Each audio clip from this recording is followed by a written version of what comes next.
Good day. Tonight we are explaining database normalization. But before I go into database normalization, you need to understand attributes, table attributes.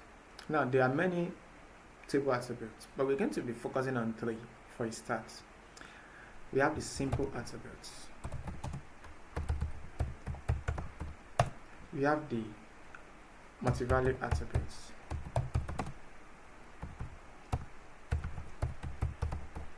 And we have the composite attributes.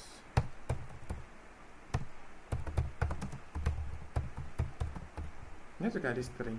Simple attributes are those attributes that you cannot split into subunits. Example, my first name. Another example, my last name. My email. Age. These are things that you cannot split into subunits. Next is multi-value attributes. Multi-value attributes are like arrays, a container that allows you to store multiple items in it. So that is what multi-value attributes is meant for. Now, look at phone numbers. In fact, look at email. If you say emails, this is a multi-value attribute. That is, let's assume in that cell, you are storing multiple emails there. Then that makes it a multi-value attribute. But if you are storing just a single email, then that is a simple attribute. Right. Courses. If you are storing multiple courses, maybe multiple course codes in a single cell, that is a multi-value attribute. Multiple values makes the word multi-value. Right? So you are storing multiple items in a single cell, that is called multi-value attribute. Phone numbers can be an example also. Multi-value attributes. Composite attributes are those attributes that you can split into subunits. Now, example of such is your address. Another example is your full name. Let's look at this. Full name can be split into first name, last name. In fact, it can be split into first name, middle name, and last name. Address can be split into street name, country, states, and all. So composite attributes are those ones that you can split into subunits. So now that we understand these three, let's now go into database normalization. In database normalization, we are considering three normal forms: the first normal form, the second normal form, and the third normal form. For the first normal form, the rule says that each cell in your database must only have simple attributes. I come again. Each cell must only have simple attributes, or we call them atomic values. I mean values that you cannot split into subunits. So let's look at an unnormalized database. Then we will now take it to first normal form. First normal form says each cell must only have simple attributes. So we want to look at a database that we're able to normalize. Then we will now see how we can use this rule to take it to the first normal form. So in my table, I have, this is a student table, like for an institution, for a school. We have a column for first name, let's say full name, matric number, course codes, course titles, email, department, head of department. So matric number,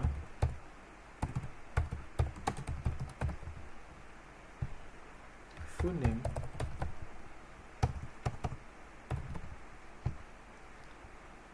email, course codes,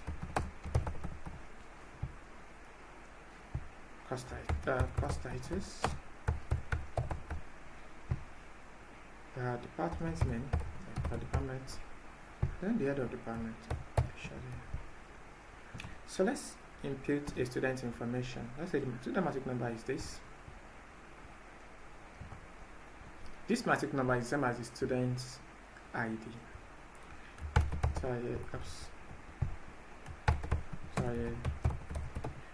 abida.com. Let's say the email is tayo@gmail.com. Let's say the course code is, now let's first fill the department. Let's say the department is biochemistry. So for the course code now, since it's biochemistry, let's say BCH 201 and BCH 203. Let's say for course titles, BCH 201, let's call that carbohydrates. And let's call this proteins. This is, let's say this is Professor Lakunle. So this is the first student in this table. Before adding other students, let's look at the problems there. Remember, we want to convert this table to first normal form, and the rule in first normal form says that each cell must only have atomic attributes, must only have simple attributes or atomic values. Let's look at those columns that disobey that. Full name is one of them. This is a multi-value. This is a composite attribute. Sorry, this is a composite attribute. This is a multi-value attribute. Same as this. So these three columns, they disobey the rule. So to take it to first normal form, we need to ensure that each cell only has simple attribute. So for that reason, we're going to split this into two. We want to take this now from unnormalized database to first normal form. So we're going to create a new column. We make this to be first name, and this will be last name. So here we put Tayo, and here we put abida.com. So we solved that the full name. So we now have two. But let's look at these two. These two are a bit, they are not as direct as that of the full name. Reason is this. Well, we could have created two columns and say course code 1, course code 2, just like we did for the full name. But we can't do that here because a lot of times the number of courses vary. Some students might offer 2 courses, some might offer maybe 7 courses, some might offer 10. But it is not static. So we may not be able to know the number of columns that we're going to create. Well, we might also suggest that why not look for the maximum number of courses possible, then we'll get the number of columns for that. Right? But that is not ideal. That's not ideal. The way you solve this, especially when you're dealing with multi-value attributes, what you do most times is that you enter them as a separate row.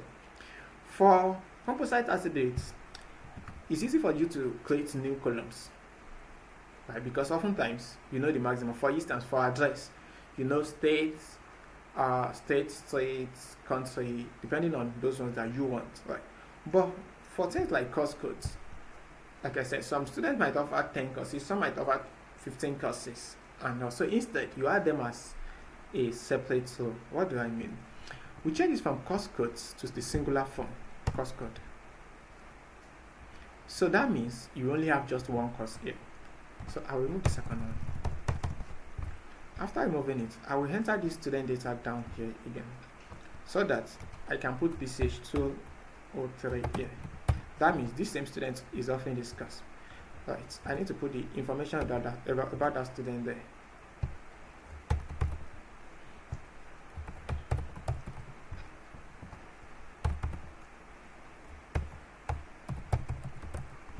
So I've solved that of this. So if the student is offering another course again, it will be another row down here. But again, that's going to affect the course titles because this BCH201 is for carbohydrates. That means this needs to leave. This also changes to course title. So this is the proteins. Still the same department, right?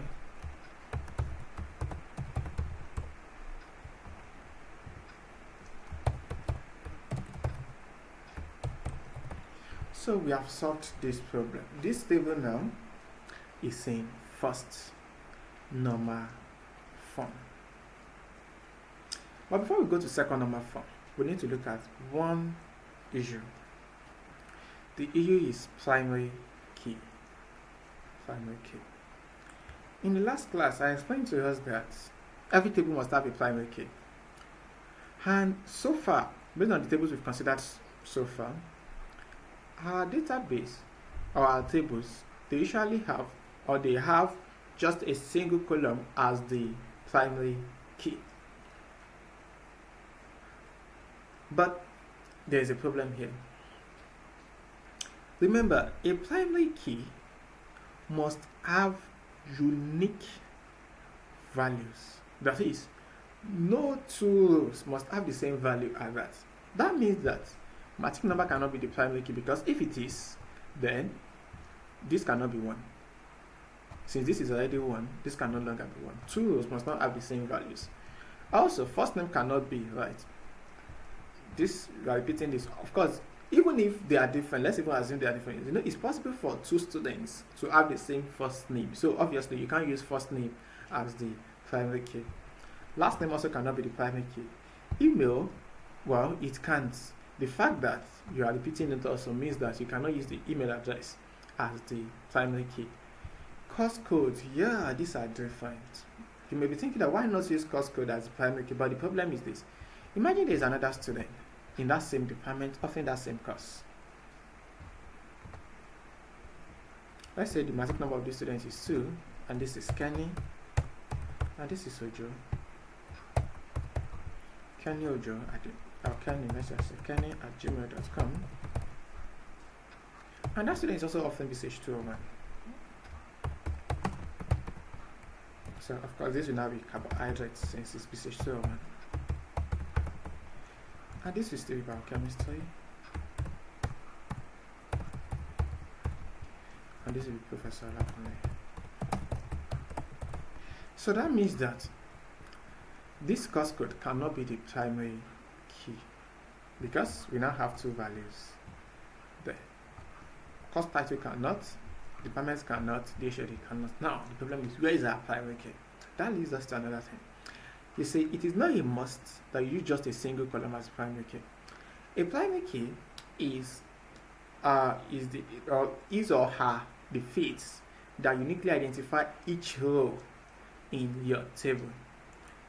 Now, we can combine the student matric number with the course code to form our primary key. Since we know that no matter the number of rows that we have there, no matter the number of rows, we always have unique values when we combine the two together. What I mean is this. Look at this part. Still the same student, but the course code is different. Right? Look at this one. The course code is the same as it, but the matric number are different. The matric numbers are different. So when we combine those two together, we have a unique value. So we can combine both the matric number and the course code together to form the primary key. So the primary key in this table now, it is actually two columns, right? We combine the two columns together to form the primary key. So the matric number and the course code makes up the primary key, not individual, not each of them. Meaning that matric number is not the primary key, course code is not the primary key, but matric number plus course code makes up the primary key, such that no two rows in our table we have the same value here and here. That is, no two rows, meaning that we cannot have another row now in our table where the aside this first row, we cannot have another row where the matric number will be 1 and the course code will also be BCH201. We must not have that. As long as we have that, meaning that we need to find another primary key.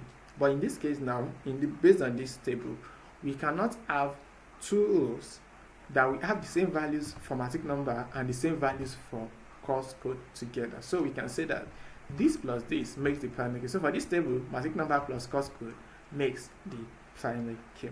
So we've established that for this table, matric number plus course code equals to our primary key. So we are done with the first normal form.